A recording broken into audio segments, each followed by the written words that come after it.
तर सगळ्यात आधी फ्रेंड्स तुम्ही बाहीचं जे आहे स्लीवचं जे आहे फिनिशिंग बघू शकता, फिटिंग बघू शकता आणि स्लीव्जला जे आहे कुठल्याही प्रकारचं घोळ येतोय किंवा स्लीव्ज तिरकी होते किंवा स्लीव्जमध्ये प्लेट्स पडलेले आहेत अजिबात तुम्हाला दिसणार नाही। एकदम परफेक्ट पद्धतीने आपण या व्हिडिओमध्ये स्लीवचं जे कटिंग आहे तर ते बघणार आहोत। सो व्हिडिओ जो आहे एकदम शेवटपर्यंत बघा। आता हे आपलं मेन कापड आणि स्लीव्ज आहे, फ्रंट आणि बॅक जो आहे मी पूर्ण तयार करून घेतलेला आहे। तर आता बऱ्याच वेळेला काय होतं की स्लीव्ज जोडताना सुद्धा आपल्याला जी स्लीव्ज आहे तर ती कमी पडते आणि एक्स्ट्रा परत आपल्याला ती जोडावी लागते। तर या ट्रिकनुसार तुम्ही जर स्लीव्ज कटिंग केला तर अजिबात तुम्हाला एक्स्ट्रा स्लीव्ज जोडायची वगैरे गरज लागणार नाही, एकदम परफेक्ट येते आणि एकदम सिंपल पद्धत आहे आणि कोणत्याही साईजनुसार तुम्ही ही जी ट्रिक आहे तर ती वापरू शकता। तर बऱ्याच जणांना अजून हे माहिती नाही की स्लीव्जचं जे हाताच्या घडीवरचं जे माप आहे तर ते आपल्याला किती घ्यायचं असतं। आता फॉर एक्झाम्पल मी ते 40 साईजचं ब्लाऊज बनवत आहे, सो मी 40 साईज इथं स्लीव्ज जे आहे मी काढणार आहे। आता आपण हाताच्या घडीचं माप किती टाकायचं बघा, याच्यावरती 40चा चौथा भाग आपल्याला घ्यायचा आहे 10 इंच, त्याच्यामध्ये फक्त आपल्याला अर्धा इंच एक्स्ट्रा करायचा आहे। तर 10.5 आपल्या हाताच्या घडीचं प्रॉपर माप येतं। आता तसंच तुम्ही 32 सुद्धा काढायचं आहे, 34 काढायचं आहे, 38 काढायचं आहे। तर तुम्हाला जर 32 काढायचं असेल तर त्याचा चौथा भाग आपल्याला किती येतो, 8 इंच येतो। तर 8 प्लस अर्धा इंच आपण त्याच्यामध्ये मार्जिन जे आहे ॲड करून 8.5 आपलं जे प्रॉपर माप येतं हाताच्या घडीचं। तर आता पेपरच्या बॅक बाजूला आपण 10 प्लस 1 इंच म्हणजे आपल्याला 10 इंचाची बाही तयार करायची आहे। सो आपण 1 इंचाचं मार्जिन ॲड केलेलं आहे, 11 इंच मी घेतलेलं आहे। आता या हाताच्या घडीवरती मी 10.5 इंच माप टाकणार आहे, म्हणजे छाती आपली आहे 10 इंच, फक्त त्याच्यामध्ये आपल्याला काय करायचं आहे अर्धा इंच एक्स्ट्रा टाकायचं आहे मार्जिन। कारण काय होतं की बऱ्याच वेळेला नवीन जे शिकत असतात त्यांना बाही लावताना सुद्धा भरपूर प्रॉब्लेम होतो। सो तुम्ही या पद्धतीचे जे आहे थोडंसं एक्स्ट्रा ठेवला तर थोडं एक्स्ट्रा झालं तरी चालतं, बट कमी पडू नये यासाठी आपल्याला अर्धा इंच एक्स्ट्रा घ्यायचं असतं। आता 3 इंच शेपसाठी आपल्याला हे खाली घ्यायचं आहे। आता हे जे माप आहे तर ते फिक्स माप आहे, तुम्ही लहान साईजला सुद्धा 3 इंच घ्यायचं आहे, मोठ्या साईजला सुद्धा 3 इंच घ्यायचं आहे। त्याच्यानंतर आतमध्ये 2 इंच घ्यायचं आहे मार्जिनसाठी। तर हे सुद्धा फिक्स माप आहे लहान साईजसाठी आणि मोठ्या साईजसाठी सुद्धा तुम्ही हे 2 इंच आतमध्ये घ्यायचं आहे। आता त्यानंतर आपल्याला तिरकी रेष अशी जोडून घ्यायची आहे आणि त्याच्यानंतर आपल्याला काय करायचे आहे की 2-2 इंचाचे 3 पॉईंट आपल्याला काढायचे आहेत।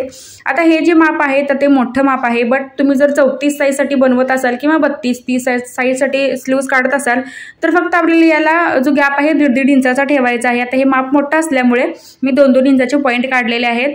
आता सुरुवातीचे 2 पॉईंट आहेत तर ते आपल्याला 2 वरती घ्यायचे आहेत आणि आपला जो तिसरा पॉईंट आहे तर तो खाली घ्यायचा आहे। आता हे जे आपण पॉईंट काढलेले आहेत हे फक्त शेपसाठी काढलेले आहेत, अंदाजे आपल्याला कोणताही शेप द्यायचा नाही। या प्रकारचं जर तुम्ही मेजरमेंट करून शेप दिलात स्लीव्जला तर एकदम परफेक्ट स्लीव्ज बसते, कुठेही काही प्रॉब्लेम येत नाही। आता हा मी जो पहिला आपला शेप दिलेला आहे स्लीव्जचा तो आपला बॅकवाला शेप आहे आणि फ्रंटचा जो मी शेप इथं बघू शकता, जो आपण तिसरा पॉईंट खाली घेतला होता तर त्या तिसऱ्या पॉईंटपासून आपल्याला सेंटरपासून घेऊन सेंटरपासून वरती अशा पद्धतीने आपल्याला जो स्लीव्जचा आकार आहे तर तो द्यायचा आहे। त्याच्यानंतर खाली आपली येते हातरुंदीचं माप जे काय आहे तर ते आपल्याला टाकून घ्यायचं आहे। त्याच्यानंतर पेपरवरती आपली पूर्ण जी मार्किंग आहे स्लीव्जची आपण करून घेतलेली आहे। एकदम सोप्या पद्धतीने मी तुम्हाला सांगितलेलं आहे। जर तुम्ही नवीन शिकत असाल तरी सुद्धा तुम्हाला हे जे आहे लवकर काढायला जमेल स्लीव्ज। तर बऱ्याच वेळेला काय होतं की अंदाजे शेप द्यायला शिकवतात तर अंदाजे शेप जो आहे व्यवस्थित येत नाही, काही जणांचा चुकतो, काही जणांचा बरोबरही येतो। पण तुम्ही नेहमी जर अशा पद्धतीने जर स्लीव्ज काढला तर तो व्यवस्थित बसतो, जास्त आपल्याला स्लीव्जचा जो शेप आहे बघायची गरज नाही। आता आपण हे जे आहे अस्तरवरती कटिंग करून घ्यायचं आहे।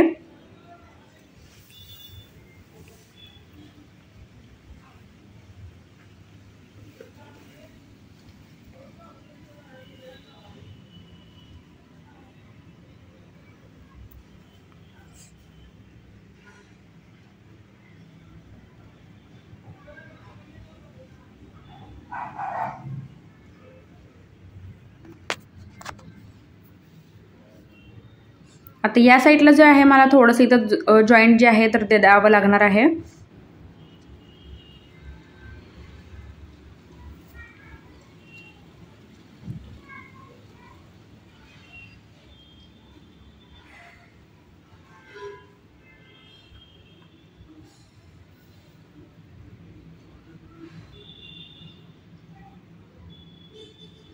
आता पहिल्यांदा मी या ज्या स्लीव्ज आहे त्याला जॉईंट लावून घेणार आहे आणि त्याच्यानंतरच मग आपल्या मेन कापडावरती जे आहे मी कटिंग करणार आहे। तर हे बघू शकता अशा पद्धतीने आपल्याला हे जॉईंट जे आहेत लावून घ्यायचे आहेत।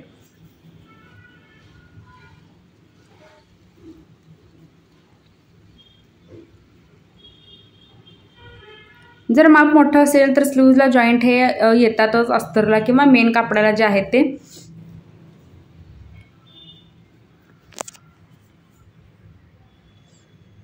तर फ्रंटचा जो स्लीवचा शेप आहे मी अजून कट केलेला नाही, तो मी स्लीव जोडत्या वेळीच कट करत असतो. तर बरेच मला कमेंटसुद्धा येतात की तुम्ही परत परत कटिंग करता का फ्रंटचा शेप.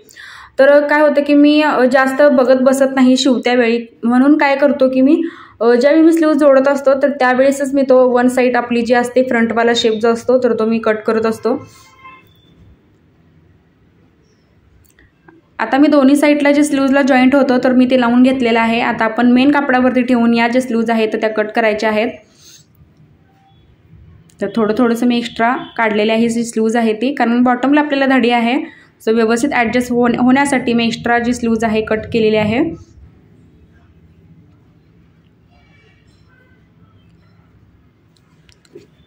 आता 10 इंचाचे आपल्याला जे स्लीव्ज आहेत ते तयार करायचे. आता वरून काय करायचं, 10.5 इंचावरती आपण मार्किंग करून घ्यायचं आहे आणि जी लेस आपल्याला जी बॉर्डर त्यांनी दिलेली आहे बरोबर त्याच्या किनारे आपल्याला टिप घ्यायची आहे.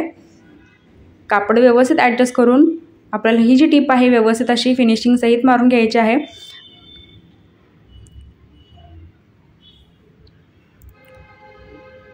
छोटे छोटे कट्सही मी दिलेले आहेत जेणेकरून अस्तर जे आहे बाहेरच्या साईडला ज्यावेळी आपण दाबटीप मारतो त्यावेळी येऊ नये यासाठी.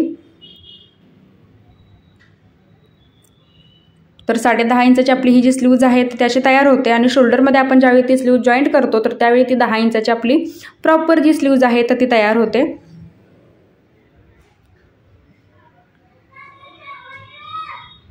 आता हे बघा, आता इथे थोडंसं जॉईंट लागणार होतं, सो मी ते लावून घेतलेलं आहे ते सुद्धा. आता आपण ही जी स्लीव्ज आहे तर ते दोन्ही सेम करून घ्यायचे आहे. जर कमी जास्त झाली असेल तर ती व्यवस्थित करून घ्यायची आहे आणि फ्रंट मुंड्याचा शेप आपल्याला चेक करून मग स्लीव्ज जी आहे तर ती लावून घ्यायची आहे.